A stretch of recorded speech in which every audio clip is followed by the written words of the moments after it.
수문합 강장에서의 부흥회 이렇게 설교 제목을 잡았습니다. 우리가 부흥회라는 것은 현대 시대에 와서는 코로나 때문에 부흥회도 잘 열리지를 못하는데, 사실 저도 부흥회를 이렇게 인도해 보면은 처음에는 참 냉랭한 그런 분위기를 많이 느끼는데, 말씀이라는 것이 참 너무 신기한 것이, 말씀을 들으면 들을수록 신앙의 세계에 좀 더 다가가게 되고, 그리고 또 회개 운동도 일어나게 되고, 또 이 기도가 신기할 정도로 나의 영혼을 살리는 그런 역할을 하기 때문에 우리의 심령을 부흥시킨다는 것은 매우 중요합니다. 어떤 분은 우리가 예수 믿고 천당 가면 되지 자꾸 특별 집회 특별 뭘 하려고 하느냐. 근데 그렇게 하면 안 됩니다. 이스라엘 백성들 또 보면은 정말 국민적 백성들 전체에게 위기가 왔을 때, 이때 보면은 대체적으로 보면 말씀을 강론했습니다. 광야로 나온 이스라엘 히브리 백성들도 신명기서를 보면 전부 율법을 재강론한 것을 볼 수가 있습니다. 영적인 부흥이라 할 수 있습니다. 거기에 대한 어떤 현상은 기록된 것이 없지만 시대보다 보면은 말씀이 기록되어 있습니다. 그래서 큰 대민족적인 집회에는 성경을 보면은 사사시대가 끝나고 선지자 엘리가, 제사장 선지자 사사인 엘리가 죽고 이가봇이라는 하나님의 영광이 떠났다는 그때에 사무엘이 등장했을 때가 미스바 강장입니다. 이 미스바 강장에 누가 모이자고 한 것도 아니지만 제사장이 죽었다. 그게 굉장히 자극제가 된 것 같아요. 그래서 모여가지고 큰 회개 운동이 일어났어요. 회개 운동이 일어나니까 사탄의 세력이 그냥 있지를 않죠. 블레셋이 쳐들어온 겁니다. 그런데 옛날 같으면 블레셋이 쳐들어오면 그런 때 같으면 행편없이 그냥 문을 질 텐데, 백성들이 그렇지 않습니다. 여러분, 회개하고 말씀을 받고 담대해져 갑니다. 놀랍게도 회개하고 믿음으로 살고 하나님 말씀을 받으면 굉장히 담대해져요. 엄청 신앙 자체가 담대해집니다. 그러니까 사무엘도 아직 어리지 않습니까? 그런데 백성들이 말합니다. 당신은 우리를 위해서 기도해달라. 저희 종이 할 일이 뭐냐? 전쟁이 일어났을 때 앞에 나가서 전쟁 지휘하는 것이 아니잖아요. 지금 군인들 모으러 다니는 게 아니잖아요. 저희 종이 할 일은 기도하는 겁니다. 그 사무엘 선지자는 보면은 시작이 기도로 시작해요. 마칠 때 뭐라고 하죠? 자기가 이제 더 이상 선지자로, 제사장으로 이제 역할을 감당할 수가 없어요. 그때 나는 은퇴한다. 이제는 내가 국민적인 제사 이런 거 나 이제 못한다. 그러나 내가 너희를 위해서 기도를 쉬는 죄는 범치 않겠다.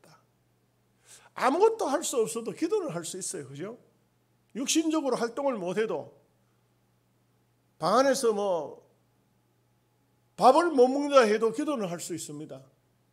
나이가 많아 늙고 병들고 해서 아무것도 못한다 할지라도 기도는 할 수 있습니다. 그래서 내가 너희를 위해서 기도를 쉬는 죄는 범치 않겠다.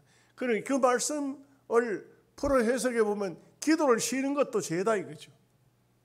왜? 기도해야 할 사람이 기도 안 하는 것이 죄다 이거죠. 블레셋이 쳐들어왔다가 옛날에 빼앗았던 땅까지 도로 다 내놔야 되는, 이거 엄청난 역사가 사무엘상 7장에 보면 기록됩니다. 그래서 참 놀라운 하나님의 부흥 역사, 하나님이 여기까지 도우셨다. 에벤 에셀이라 기념비를 세워요. 기념비. 성경에 보면은 기념비가 곳곳에 세워져 있어요.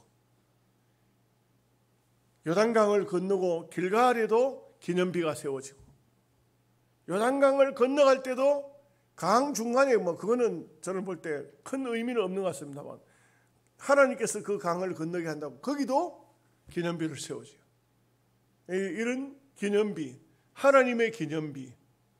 사울은 하나님의 기념비가 아니고 자기 기념비를 세우려고 했기 때문에 하나님은 교만한 자로 봤지만, 그래서 보면은 성경을 보면은 수많은 곳에 뭐가 보이느냐, 믿음의 눈을 떠서 보면 회개의 기도가 성경 곳곳에 나옵니다.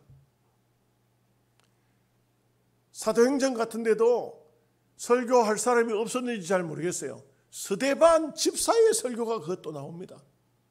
이것이 다 회개운동하는 말씀들이라고 할 수가 있습니다. 그래서 성도의 삶이라는 것은 실제 본질적으로 보면 물론 육신의 생활 접으라는 것이 아니고, 신앙생활은 기도생활, 신앙생활은 회개생활, 신앙생활은 부흥생활, 이것이 신앙생활입니다. 우리가 착각하면 안 되는 것이 내가 예수 믿고 교회 다니고 내가 집사 됐고 이러니까 난 다 됐다. 아닙니다. 부흥생활이 되어야 되고 회개생활이 되어야 되고, 우리 그야말로 말씀으로 돌아가는 삶이 돼야 그게 신앙생활입니다. 언제 돌아가야 되냐? 기회가 있을 때마다 돌아가야 됩니다. 여기 오늘 말씀에 보면 일곱째 달에 이르러 이렇게 시작되죠. 이 부흥회가 일곱째 달에 이르러. 그런데 우리는 음력이 언제 올란지 그건 다 계산해 봐야 돼요. 잘 안 되지만 유대인들은 이 유대력이라고 있어요. 유대력이 뭐냐면 이스라엘 백성들이 애굽에서 나와서 구원의 길로 들어섭니다. 그 날을 하나님께서는 너희의 인생에, 너희의 삶에, 너희 민족의 첫날로 삼으라. 그 첫날이 어떤 날이냐? 7월 1일이라 얘기죠. 그러니까 지금 우리가 말하는 것은 12월 31일이 지나고 그 다음 날이 1월 1일 새해 첫날인데, 유대인들은 그거 아니다. 그거 아니고 뭐냐? 구원받은 그 날이 인생의 삶의 첫날이 되게, 그 한 해의 첫날이 된다. 그 날이 어떤 날이냐? 7월 1일이라 이 말이에요. 여기 왜 7월 1일이라는 이 말씀의 의미가 뭔지를 아시죠? 이날 나팔을 불어요. 그래서 그날 절기가 나팔절 절기예요. 그날 대제사장이 아사셀 양의 피를 가져와서 제단에 가서 뿌립니다. 대제사장이 이스라엘 백성들 12 이름을 지성소에다 기록을 해놨는데, 거기 가서 아사셀 양의 피를 뿌리고 나오면은 대제사장이 제사를 다 드렸다면 그동안 지었던 모든 죄가 다 사해졌다는 거예요. 대제사장이 혼자 책임지고, 장차 오실 예수 그리스도가 우리 만민의 모든 죄를 짊어지고 제사가 끝나면은 십자가 위에서 예수님은 단번에 온전한 제사를 드렸지만 대제사장은 1년에 한 번씩 반드시 온 전 백성들을 위해서 제사를 지냈는데, 그 제사가 끝나면은 나팔을 불어요. 그래서 이 절기를 나팔절이라고 말하는 겁니다. 나팔절이 끝나면은 바로 유대인들에게 있어서는 그 7월달이 굉장히 중요한 달이에요. 이 달에 온갖 절기가 다 있어요. 그래서 유월절, 오순절, 장막절, 이런 절기가 이 7월달 안에 다 들어있어요. 그리고 7월달이 되면 이때는 어느 때냐? 보리추수 시기예요. 밀추수 시기입니다. 이래서 곡식을 저장하니까 수장절이 되고, 또 광야 생활 생각해서 장막을 지어서 거기서 일주일간 지내게 되니까 장막절이라고도 말을 하기도 하고, 또 이렇게 무교절이라고도 말해요. 그 이스라엘 백성들이 출애굽할 때 누룩을 넣지 않고 떡을 먹었잖아요. 그래서 그것을 무교절이라 하고, 그 다음에 한 주간을 지킬 때는 유월절이라고 하고, 이 절기가 이 속에 막 그 이름이 각각 달라도 다 들어있어요. 그래서 대표적으로 말하기를 유월절, 오순절, 장막절 이렇게 세 가지 대표적으로 말하고, 그 외에 뭐 여기 다 비슷비슷한 단어들이 이 속에 7월달 속에 다 들어있다. 7월달은 보리를 추수를 끝내는 그런 절기. 우리로 말하면 여름, 이제 여름에 보리 농사 보리 추수하죠. 추수하고 난 다음에 그때는 막 하나님께서 풍년도 주시고 하면은 마음도 넉넉하고, 또 이 절기를 지키는 것은 하나님이 옛날에 베풀어 주셨던 그 은혜를 다시 한번 되새기는 겁니다. 그렇기 때문에 이 7월달이라는 것은 굉장히 중요한데, 이런 중요한 때가 왔다 이거죠. 사람에게도 다 어느 기회가 있어요. 기회. 우리도 어느 때인가 신앙생활을 하다가 언젠가 내가 기도할 수밖에 없는 때가 와요. 은혜를 받아야 될 때가 옵니다. 이 때라는 것은 매우 중요합니다. 대단히 중요합니다. 생각지 않았는데 때가 온다 이 말이에요. 네.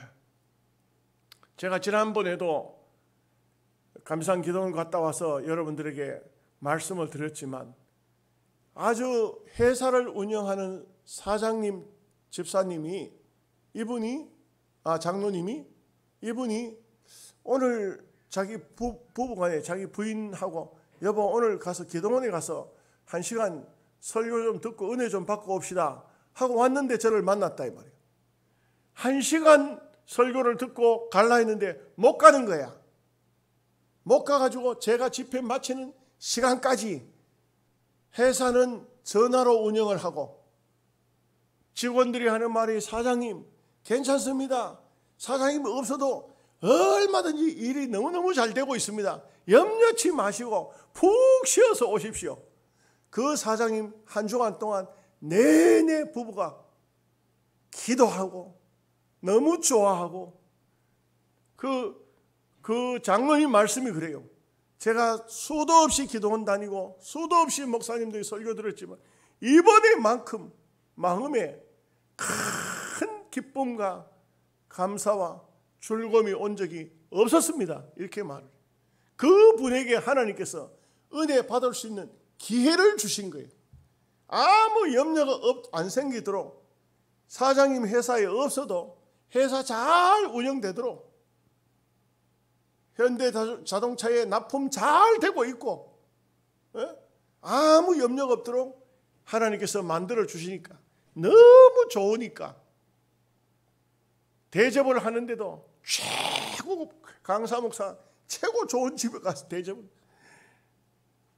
나중에는 막 또 희한하게 어떤 목사님들이 여러 명 와가지고 사람이 얼마나 많이 왔는지 식사 대접하는지, 한 사람당 밥값만 해도 막 3만 몇천 원씩 이렇게 고급 식당에 가가지고 그래야지 대접하는데, 그런데도 그 사장님은, 장로님은 너무 기뻐가지고, 너무 기뻐서 목사님 그 말을 여러 번 해요. 목사님 1시간 설교 듣고 갈라 했습니다.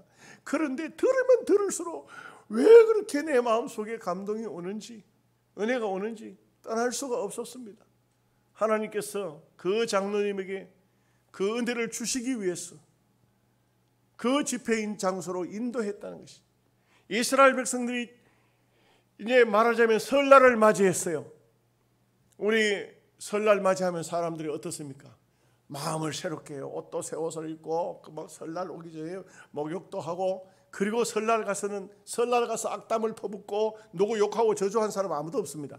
다들 어떤 사람을 만나든지 복 많이 받으세요, 새해 복 많이 받으세요, 새해 복 많이 받으세요 축복하죠. 이 유대인들이 참 성벽도 다 공사가 끝나고 이제 모든 것이 되고, 비록 아직 집은 짓지 못했지만은 성 안에서 이제는 살게 되고, 이렇게 되니까 마음이 막 업됐다. 그런데 새해를 맞이했다. 새해를 맞이하니까 새해가 왔다.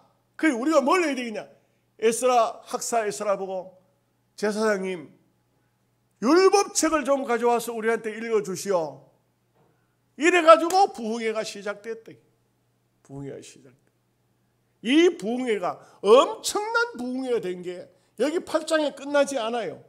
9장으로 또 넘어갑니다. 계속해서 보면은 얼마나 이 이스라엘 백성들이 영적으로 부흥이 되는 엄청난 부흥회, 엄청난 부흥회가 됐어요.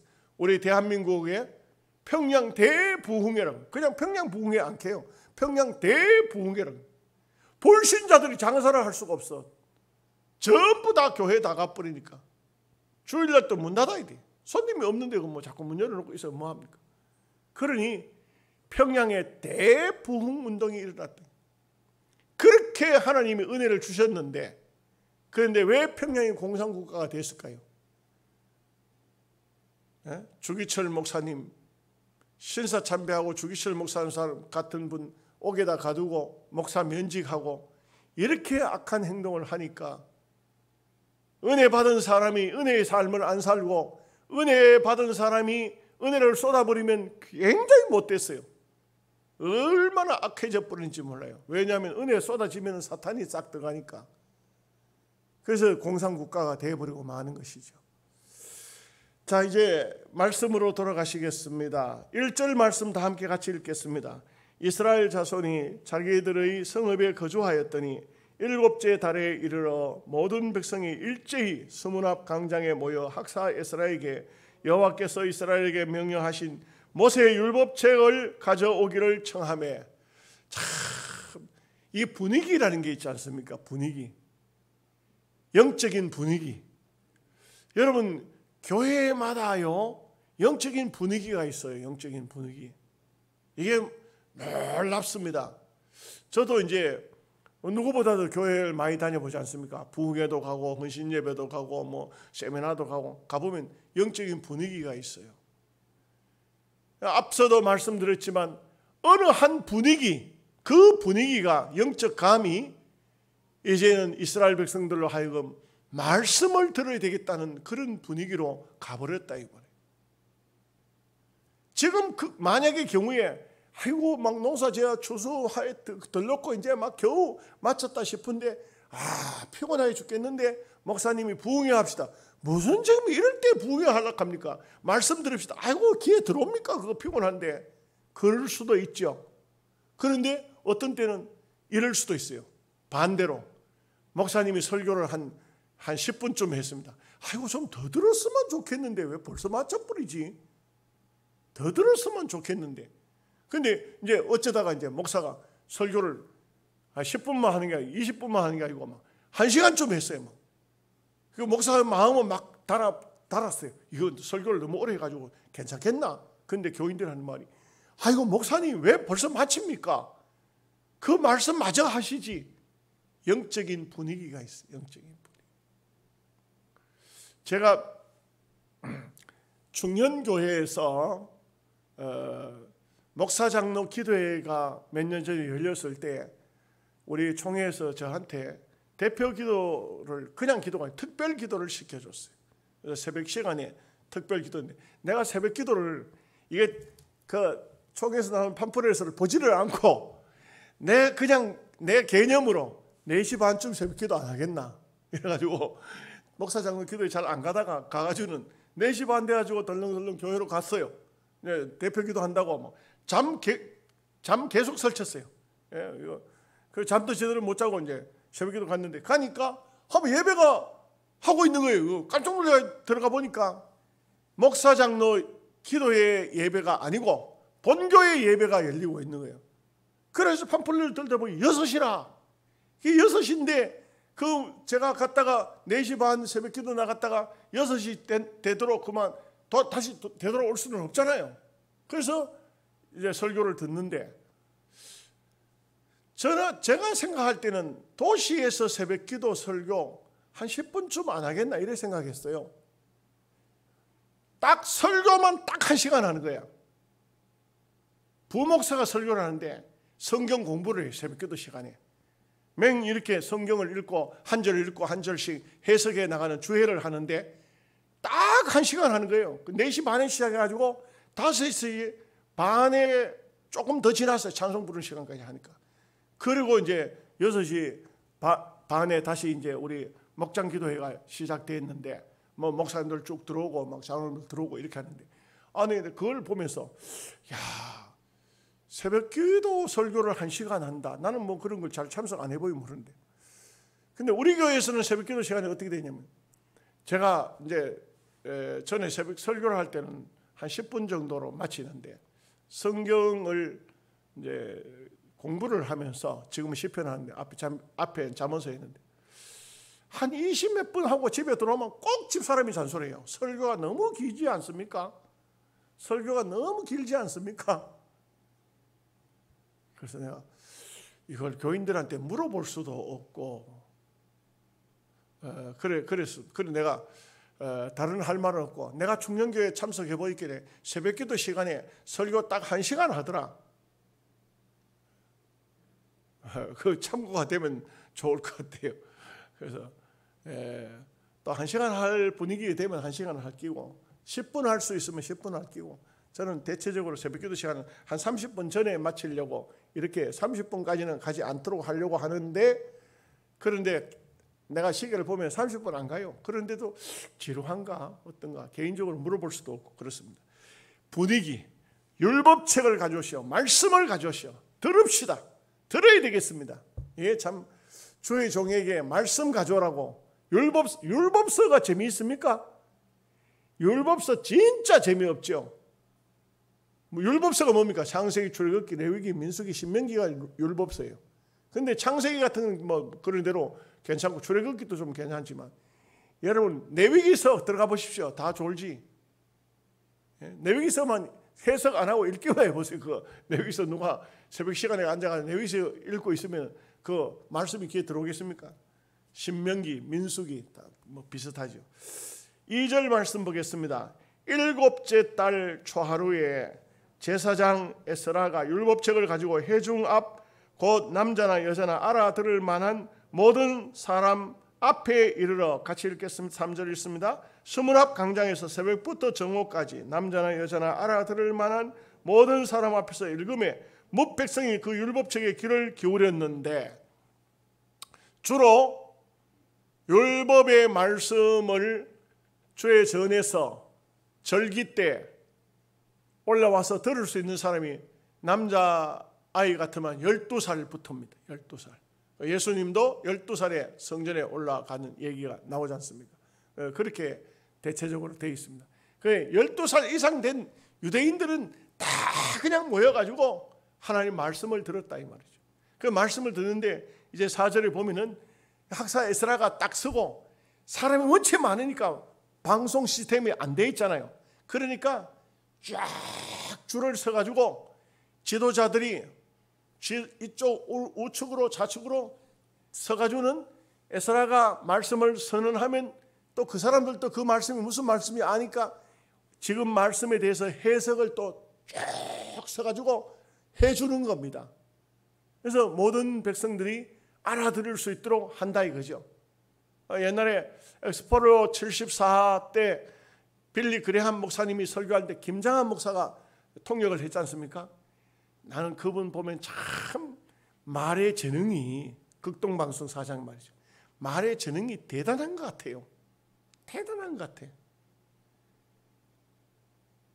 그 감산기도원에도 50주년 때 김장한 목사님이 오셨거든요. 설교를 하셨거든요. 나이가 80이 된 노인네가 목소리가 또릿또릿해요. 아주 뭐 발음 하나 틀리지 않아요. 그러니까 방송국 사장도 하시겠지만, 그때 그 빌리 그레함 목사님이 설교하는 것 보다가도 많은 분들이 평가를 그래요. 그 분의 설교가 은혜가 된 게 아니고 김창한 목사님의 설교가 모든 우리 한국 교회를 그냥 뒤집어 놓은 겁니다. 통역이. 참 이럴 정도로 통역자들이, 주의 종이 말씀을 전하면 우측으로 좌측으로 쫙 통역자들이, 해설자들이 말씀을 듣고 다시 백성들에게 전하는데, 자 4절 같이 읽어봅시다.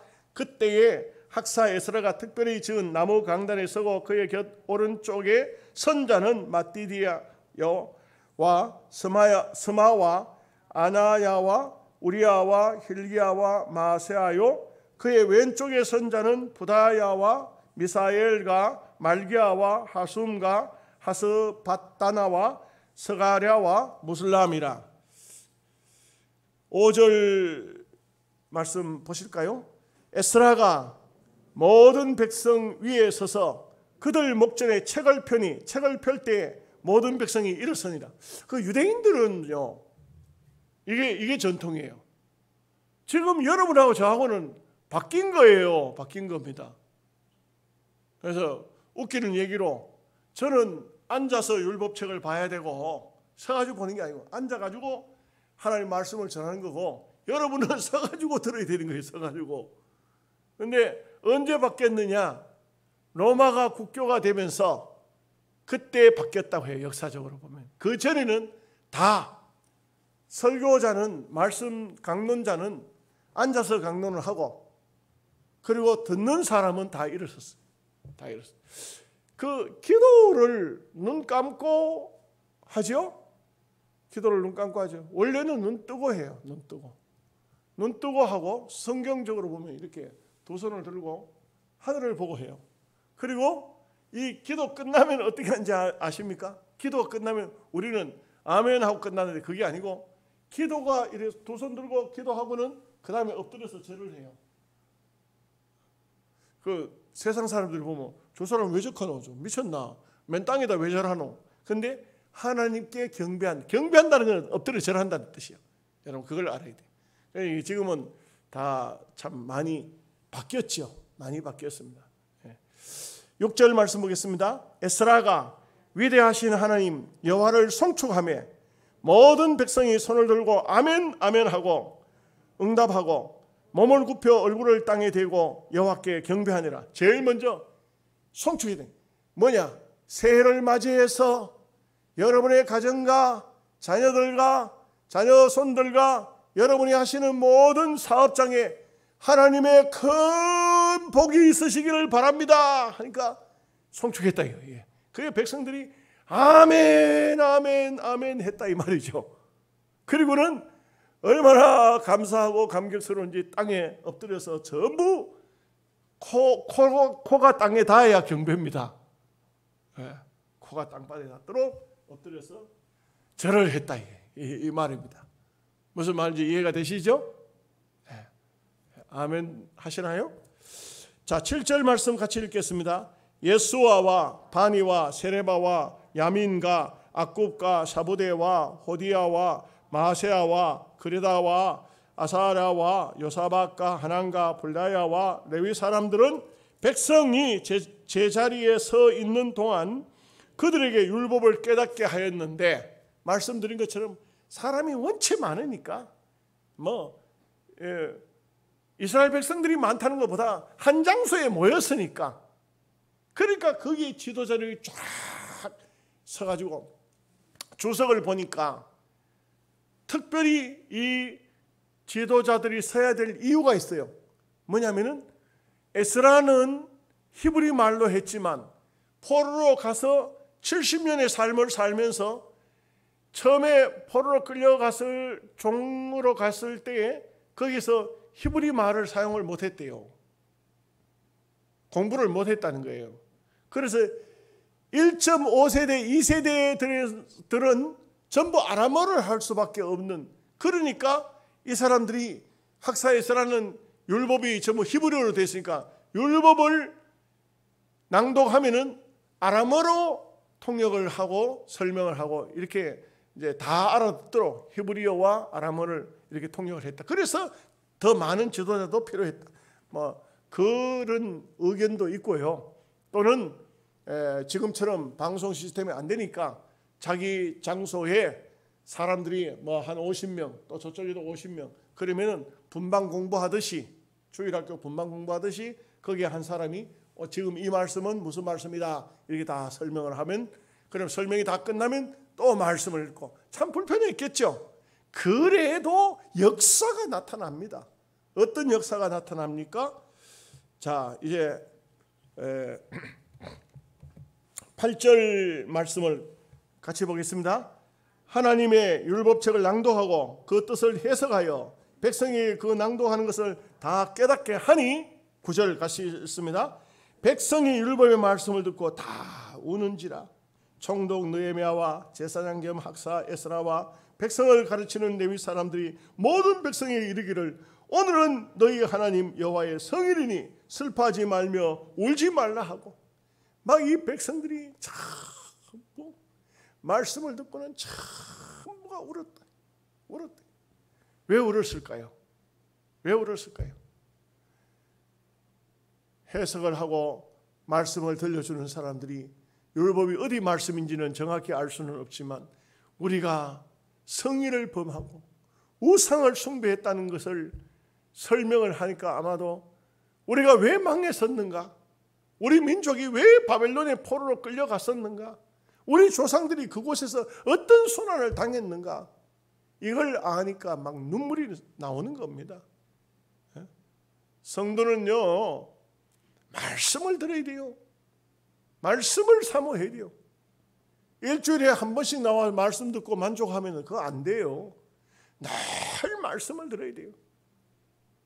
목사는요, 뭐 비가 오나 눈이 오나 몸이 아프나 즐거우나 말씀을 성도들에게 가르치잖아요. 그런데도 목사도 시험 든다고, 그런데도 목사도 약해진다고요. 그런데 듣는 성도들은 어떻겠어요? 날마다 들어야 되는 거야. 날마다. 말씀을 들을 때 얼마나 놀라운 역사가 나타나는지. 자, 10절 말씀 보겠습니다. 같이 읽습니다. 느헤미야가 또 그들에게 이르기를 너희는 가서 살찐 것을 먹고 단 것을 마시되 준비하지 못한 자에게는 나누어 주라. 이날은 우리 주의 성일이니 근심하지 말라. 여호와로 인하여 기뻐하는 것이 너희의 힘이니라. 말씀을 듣고 난 다음에 회개하는 것도 좋지만 이 거룩한 주일 하나님 앞에 은혜를 받고 기뻐하는 것이 더 중요하다. 신앙생활은요, 회개도 해야 되지만 정말 중요한 것은 말씀을 듣고 기뻐해야 돼요. 제가 누차 말씀드리지만 아니 어떤 분이 저한테 전화가 왔더라니까요. 주일날 그것도 전화를 받으니까 목사님, 나는 우리 목사님 설교 듣고 나면요 죽고 싶어요. 우리 설교 듣고 나면요 난 너무 기뻐가지고 내가 막 감당을 못해가지고 목사님에 전화했습니다. 이러면 나도 기쁠 텐데 뭐라냐면 목사님, 우리 목사님은 설교하고 나면요 내가 막 얼마나 화가 나는지 전봇대 콱 박아볼까, 벽에 갖다 콱 들어박아볼까, 막 절벽으로 절벽으로 차를 몰고 가볼까, 죽어버릴까, 이런 생각이 든다. 그러니까 오죽 답답하면은 내한테 전화를 했겠어요.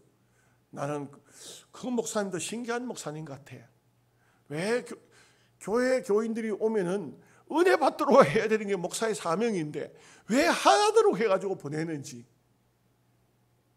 저는 그런 얘기를 종종 들어요. 목사님들은 그런 말 안 해. 나는 진리의 말씀을 선포한다 이렇게 하는데 장로님들은 안 그래요. 장로님들은 제가 얘기 들으니까 막 놀랐어요. 어떤 목사님 설교 듣고 나면 막 장로님 집에 와서 성경 찬송 가져와가지고 막 집에다 패대기를 친다. 화가 나가지고. 여러분 소문 내지 마십시오. 목사님들이 그러면 안 돼요. 교인들이 막 듣고 너무 좋아가지고 이 감당을 할 수 없도록 해야 되는데 나는 늘 목적이 교인들이 좀 설교 듣고 막 너무 좋아서 감당을 못할 정도가 돼야 되는데 주일날 설교 마치고 저 교회 앞에 가서 인사하러 간데 보면 날 쳐다보지도 않고 가는 사람도 쎄서 나 그 마음에 막 시험이 들려고 그래. 아유, 또 은혜를 못 받았나. 저분은 왜 또 저리 가지고 나가노. 또 어떤 분은요 예배 다 마치고 난 다음에 또 교인들하고 토닥거리는 사람이 있어. 서로 인상 쓰고. 그럼 내가 막 시험이 막 들려고 그래. 나는 열심히 설교 준비했는데 왜 저럴까. 여러분들은 말씀 보셨죠? 오늘은 성일이니 슬퍼하지 마라. 오늘은 단 것을 먹고 살찐 것을 먹고 기뻐해라. 아유, 내 혼자만 이렇게 하고 있어. 참 우리 교인들은 아멘은 전부 다 집에 가서 하지. 충청도 사람들은요, 집회 끝나고 집회할 때는 절대 안 웃는데, 웃지도 않고, 그리고 아멘도 안 하고 집에 가가지고요, 집회 끝나고 집에 가가지고 다 씻고 이불 덮어 쓰면서 웃는데, 막 웃는데요. 그러면 부인이 당신 왜 그래 웃어? 낮에 그 목사님 되게 웃기더만. 그런데 그래요. 전부 충청도에서 오셨죠? 우리 영계 서북교회 성도들은 충청도 분들이 많은가 봐. 이거 참. 예. 자, 11절 12절 말씀 읽겠습니다. 레위 사람들도 모든 백성을 정수하게 하여 이르기를 오늘은 성일이니 마땅히 조용하고 근심하지 말라 하니 모든 백성이 곧 가서 먹고 마시며 나누어 주고 크게 즐거워하니 이는 그들이 그 읽어 들려준 말을 밝히 알미라. 말씀을 듣고 나면 이렇게 즐거워져요. 말씀을 듣고 나면 이렇게 은혜가 된다고. 말씀을 듣고 나면 하나님 말씀을 제대로 들으면요, 세상 염려도 없고 근심도 없고 걱정거리도 없습니다. 말씀 듣고 나면 막 우리의 마음이 그렇습니다. 이게 뭐 하나님 살아 계시는 하나님인데, 하나님 계신데 무슨 염려가 되냐? 앞날 뭐 걱정하게 할 게 뭐냐? 막 그래가지고 마음이 막 업돼가지고 너무 좋아가지고 너무 기뻐가지고 할렐루야 할렐루야 막 아멘, 집사님 아멘입니다, 권사님 아멘입니다, 막 이렇게 돼야 이게 보면 오늘 이스라엘 백성들이 회개한 이스라엘 백성들의 모습. 여러분 이렇게 은혜를 받으니까요, 이 은혜가 계속적으로 연장이 돼요. 예, 이걸 갖다가 첫사랑 회복이라 그래요. 첫사랑이 회복되는 거예요. 참 첫사랑이 회복된다는 게 얼마나 좋은지 몰라요. 신앙생활도 첫사랑이 회복돼야 돼요. 첫 번째 은혜가 회복돼야 돼요. 자, 오늘 주신 말씀 마음속에 하나님의 은혜로 받으시고 믿음의 삶을 잘 사시기를 바랍니다. 기도하겠습니다. 하나님 아버지 감사합니다.